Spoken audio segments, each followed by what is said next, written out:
দেখেন আমি কি বলবো, এই যে তরুণ এবং যুবক সমাজ, এদেরকে আমি দোষ দিব কিভাবে?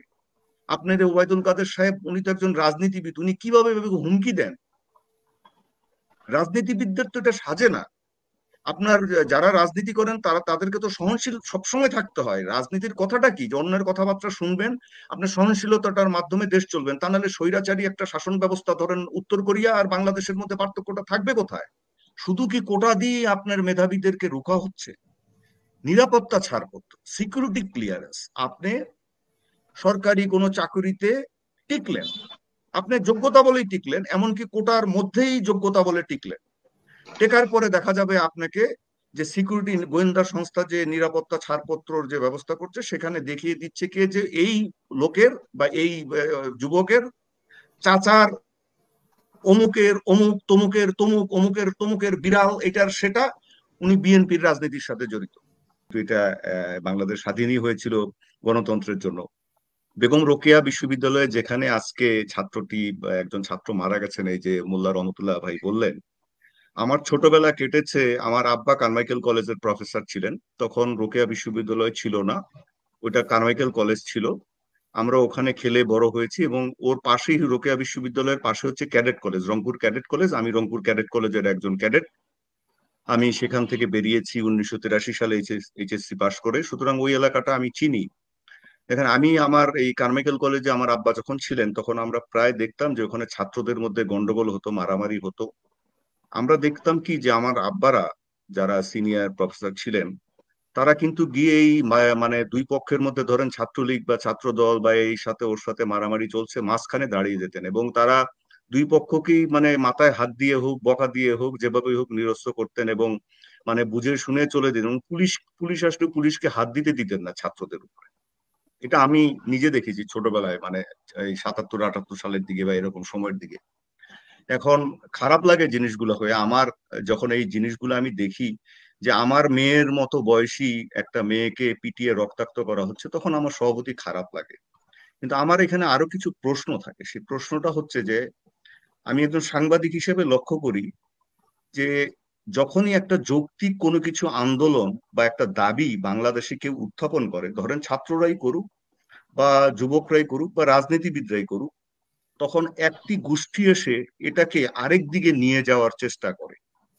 এই আন্দোলনটা যখন আপনি দেখেন, পরশুদিনের ঘটনা, প্রধানমন্ত্রী হয়তো একটি কথা বলে ফেলেছেন, তিনি আউট অফ দা ওয়ে একটা কথা বলে ফেলেছেন, এবং বলাটা ঠিক হয়নি, উনি যেহেতু প্রধানমন্ত্রী। কিন্তু এটাকে নিয়ে আমি রাজা, আমি কে, তুমি কে, রাজাকার রাজাকার। হ্যাঁ, এর পরের দুটা লাইন আছে, বলেছে কে, স্বৈরাচার স্বৈরাচার। ওই দুটা লাইন আপনার বলা হলো না, সব জায়গা থেকে বাদ দেওয়া হলো। তো যখন এই আমি কে, তুমি কে, রাজাকার রাজাকার, এই কথাটাকে সামনে সোশ্যাল মিডিয়াতে আনলো কারা, মানে একটা যৌক্তিক ছাত্রদের আন্দোলনটাকে, আমি মনে করি যে এইভাবে উদ্দেশ্যমূলক ভাবে সামনে এনে এই রাজাকার শব্দটাকে এনে আরেক দিকে নিয়ে যাওয়া হলো। কিছু কিছু ছেলে পেলে আছে, কিছু কিছু গোষ্ঠী আছে যারা সবসময় এটা করে। যেমন ধরেন, মানে ফরহাদ হোসেন ভাই অনুষ্ঠান শুরু হওয়ার আগে একটা বিষয় বলছিলেন, ওটা এখানে আলাপ করছি না, ওই কথাটা অনেকাংশে সত্য। বাংলাদেশে যারা জাতীয়তাবাদী রাজনীতি করেন, তারা তো মুক্তিযুদ্ধের বিরোধী না। জেনারেল জিয়াউর রহমান মুক্তিযুদ্ধের ঘোষক, এটা আমি স্বীকার করি, অন্যরা কেউ না করলে না করতে পারে। বিএনপির মধ্যে মুক্তিযোদ্ধাদের সংখ্যা অগণিত। আমি নিজেই সাক্ষাৎকার গ্রহণ করেছি, মীর শওকত আলীর, কর্নেল অলির, মেজর হাফিজের, এরকম প্রচুর মুক্তিযোদ্ধার আমি সাক্ষাৎকার নিয়েছি। তো এনারা তো কেউ মুক্তিযুদ্ধ বিরোধী না, কেউ তো বলবে না যে আমি রাজাকার। এই বিএনপিও যখন একটা আন্দোলন বা কোনো কিছু করতে যায়, এর মধ্যে আরেকটা গোষ্ঠী আসে, সেটাকে নিয়ে যেতে চায়, একটা ধর্মীয় আবরণ দেয়, বা ওটার মধ্যে এমন কিছু বিতর্কিত জিনিস নিয়ে আসে, যেটাকে তখন আর যুক্তি থাকে না, যুক্তির থেকে বেরিয়ে যেতে হয়, তখন পেয়ে বসে অন্যরা, সরকার সেই সুযোগটা নেয়। এখন আসেন যে ছাত্রলীগ, আপনি একটা প্রশ্ন করছিলেন, আরেকজন ইন্টারনেট কানেকশন হয়তো ঠিক ছিল না বলে বলতে পারছেন না, যে ছাত্রলীগকে দিয়ে যে ব্যবস্থাটা নিচ্ছে, আপনার এটা বলার আগে আমি বঙ্গবন্ধুর একটা উক্তি স্মরণ করিয়ে দিই। 1975 সালে বাংলাদেশ মিলিটারি একাডেমি থেকে যখন প্রথম কোর্সটি বের হয়, সে তখন কুমিল্লাতে মিলিটারি একাডেমি ছিল, তখন উনি এটার পাসিং আউট প্যারেডে গিয়েছিলেন, সেখানে জেনারেল জিয়াউর রহমান উপস্থিত ছিলেন। সেই ভাষণটা আপনারা শুনে দেখবেন ওনার, উনি বলছিলেন অফিসারদেরকে, যারা হবে তাদেরকে উদ্দেশ্য করে, যে শাসন করা তারই সাজে সোহাগ করেছে, সরকার যেভাবেই নির্বাচিত হোক, উনি তো সরকারে আছেন, তারা তো শাসন করছেন। সোহাগ যদি না করেন তাহলে তো শাসন করতে পারবেন না। এই যে এই ভাই বলছিলেন যে জেদ, বা কে যেন বলছিলেন যে জেদ, সবকিছু তো জেদ দিয়ে রাষ্ট্র চালানো যায় না।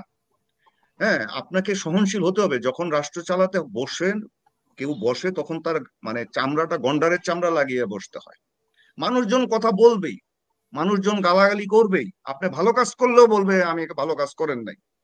আপনাকে মানতে হবে, আপনাকে সহ্য করতে পারে। এরা বাচ্চা ছেলে পেলে, ছোট ছোট বাচ্চা, আমার বাচ্চার মতো। আমার ছেলের বয়স 27, আমার মেয়ের বয়স 25। দেখেন আমি কি বলবো, এই যে তরুণ এবং যুবক সমাজ, এদেরকে আমি দোষ দিব কিভাবে? আপনার এই ওবায়দুল কাদের সাহেব, উনি তো একজন রাজনীতিবিদ, উনি কিভাবে এভাবে হুমকি দেন? রাজনীতিবিদদের তো এটা সাজে না। আপনার যারা রাজনীতি করেন তারা, তাদেরকে তো সহনশীল সবসময় থাকতে হয়। রাজনীতির কথাটা কি, যে অন্যের কথাবার্তা শুনবেন, আপনার সহনশীলতাটার মাধ্যমে দেশ চলবেন। তা নাহলে স্বৈরাচারী একটা শাসন ব্যবস্থা, ধরেন উত্তর কোরিয়া আর বাংলাদেশের মধ্যে পার্থক্যটা থাকবে কোথায়?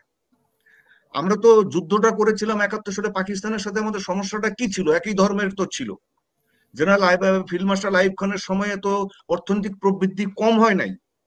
কিন্তু আমরা কেন আলাদা হলাম? গণতন্ত্র। কথা বলতে দিচ্ছেন। আপনি বঙ্গবন্ধুর যে কারাগারের রোজনামচা আছে, তারপরে ওনার যে আত্মজীবনী আছে, পড়েন, সেখানে উনি লিখে গেছেন যে কথা বলতে দেওয়া হচ্ছে না, চারদিকে উন্নয়নের গান গাওয়া হচ্ছে, এর জন্য সবাই ত্যাক্ত বিরক্ত। গণতন্ত্রের জন্য আমরা হয়েছি।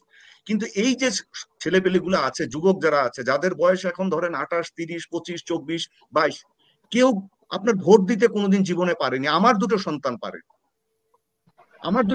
পারে।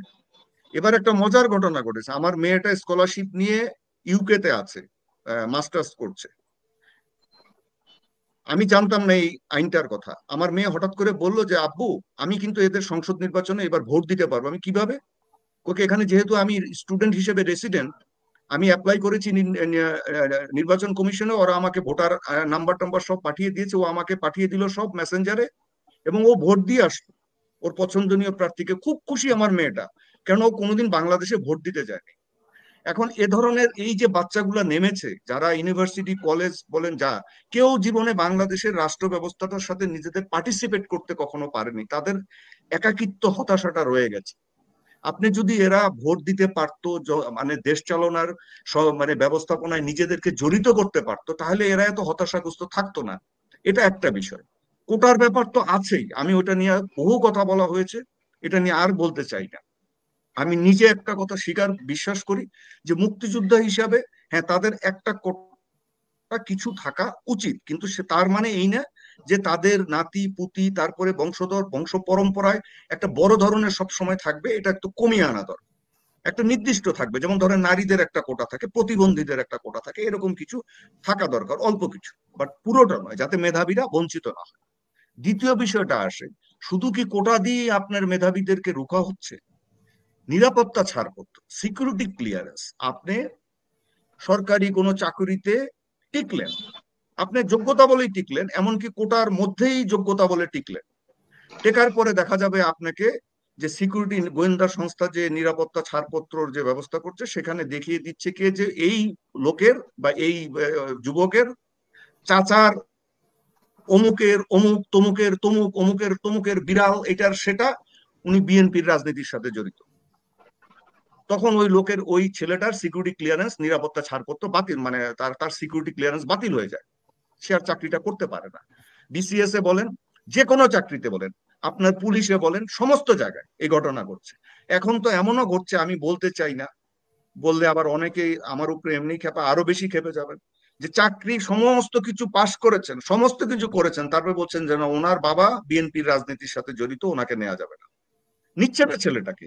তো এই ছেলেটা বা এই মেয়েটা কি কেন, হতাশ হয়ে আমাদের এই এক মন্ত্রী তো রাজপথে? বলেছেন, আমাদের এক মন্ত্রী তো বলেছেন যে কোটা উঠে গেলেও এরা চাকরি পাবে না। ওটা উনি কিভাবে জানেন? দেখেন আমি আহ মানে আমি তো বলেছি, আমার রাজনৈতিক পরিচয় আমি কখনো গোপন করি না। আমি সবসময় আওয়ামী লীগের সমালোচনা করি। আমি জীবনে আওয়ামী লীগকে ভোট দিইনি, ভোট দিব। আমি যতদিন বেঁচে থাকবো ভোট দিবও না। কিন্তু তার মানে এই নয় যে তা আমি তাদের সাথে মারামারি করতেছি। আমার স্ত্রী আবার আওয়ামী লীগকে ভোট দেয়। আমরা 30 বছরের মতো সংসার করছি। আমি এই গণতন্ত্রে বিশ্বাস করি। কিন্তু কথাটা হচ্ছে যে জেদ কত? আপনি কি বলছেন, যে আপনি কি এরা চাকরি পাবে না? আমি আমি আমার আমার বাবা পাকিস্তান সিভিল সার্ভিসের, আমি একজন সামরিক অফিসার ছিলাম, আমার ছোট বোনের হাজবেন্ড একজন উচ্চপদস্থ সরকারি কর্মকর্তা বিসিএস, উনি রিটায়ার করেছেন। আমরা তো আমাদের ফ্যামিলিতেই তিনটা, কিন্তু তখন তো আমরা যখন গেছি তখন তো এগুলা কোনো বিবেচনা করে কাউকে নেওয়া হয় নাই।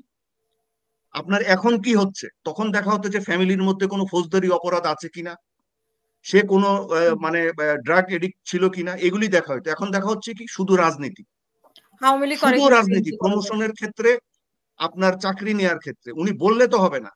এই কোটার থেকে আরো বড় হচ্ছে এই ক্লিয়ারেন্স, সিকিউরিটি ক্লিয়ারেন্স।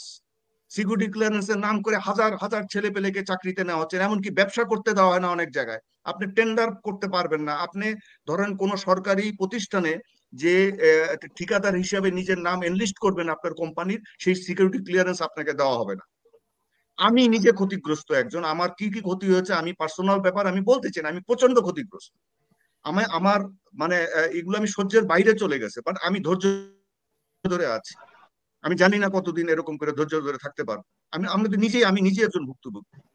হ্যাঁ, এখন এগুলো তো ধরেন আমার ছেলেটা যদি আজকে বাংলাদেশের সরকারি চাকরির জন্য যায়, আমি সে কোনোদিন চাকরি পাবে না, বলবো যে আবু রুস্তের ছেলে। এগুলো কি, আপনি বিএনপি আমলেও এরকম কিছু হয়েছে, আমি অস্বীকার করব না, কিন্তু তখন এগুলো কম ছিল। আমার কথা হচ্ছে যে আপনি সরকার চালাচ্ছেন, আপনাদের নিজেদের লোকদেরকে কিছু তো সহায়তা মানে সুযোগ সুবিধা দিবেন, এটা সবাই জানে, সব সরকারই দেয়, আপনি দেন। কিন্তু এটা তো সবাইকে একসাথে বসবাস করতে হবে একটা পাড়ায়, মহল্লায়, গ্রামে। ধরেন একবারই আওয়ামী লীগ, আর একবারই বিএনপি, আর একবারই জাতীয় পার্টি, এরকম করেই তো আমাদের দেশটা তৈরি। হ্যাঁ, এই ফরাদ ভাইয়ের সাথে আমাকে থাকতে হবে, ওনাকে আমার সাথে থাকতে হবে, মিলেমিশে থাকতে হবে, তর্ক করব, বিতর্ক করব, বিরোধী মত থাকবে, আলাপ আলোচনা করব, কিন্তু আমাদেরকে তো খেয়ে পরে বাঁচতে হবে এই দেশে। এখন ধরেন বিএনপি ক্ষমতায় আসলো, ওনাকে কিছু করতে দিচ্ছে না, আবার আমার আওয়ামী লীগ আসলো, আমাকে করতে দিচ্ছে না। ভাই, এটা তো অশান্তি নিজেরাই ডেকে আনছেন আপনারা। আজকে যে পরিস্থিতি, ওই পরিস্থিতি তো ওবায়দুল কাদের সাহেবরা বা এই আওয়ামী লীগ নিজেরাই ডেকে আনছে। কি দরকার এই বাচ্চাদের সাথে এগুলা করার? আপনি কি দরকার এদের সাথে জেদ ধরার? কি দরকার হম্বিতম্বি করার? কি দরকার সাজাওয়াজান পুলিশের মোতায়েন করার? এই বাচ্চাগুলা জীবনে ভোট দিতে পারে নাই, চাকরি পাচ্ছে না, পাবে না, পুলিশ ক্লিয়ারেন্সে আপনি তাদেরকে বলবেন এরা জীবনেও চাকরি পাবে না। ছাত্রলীগের এক ছেলে ফেসবুকে লিখেছে, গালাগালি করে, মানে ফকিন্নির পোলা বা এগুলা বলে বলে লিখেছে যে তোদের দেখে নিব। এগুলা কি, কেন, এগুলা কি দরকার? আপনারই তো পাশের বাড়ির কেউ না কেউ, কারো চাচাতো ভাই, ফুফাতো ভাই, জ্যাঠাতো ভাই, পাড়ার মহল্লার লোক বা আপনার আরেক এলাকার লোক থাকতে হবে। বাংলাদেশে তো সবাই বাংলাভাষী, বেশিরভাগ 98.7% হচ্ছে বাংলাভাষী। আমরা যদি এরকম করে মারামারি করি, এরকম করি, এই বাচ্চাগুলোর সাথে কি হবে?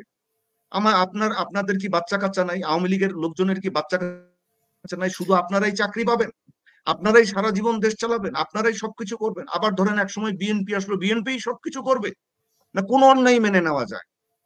বাংলাদেশটাকে একটা পর্যায়ে 21 শতকে এসছে, আমাদের সবাইকে একটা সহনশীল পর্যায়ে আসতে হবে।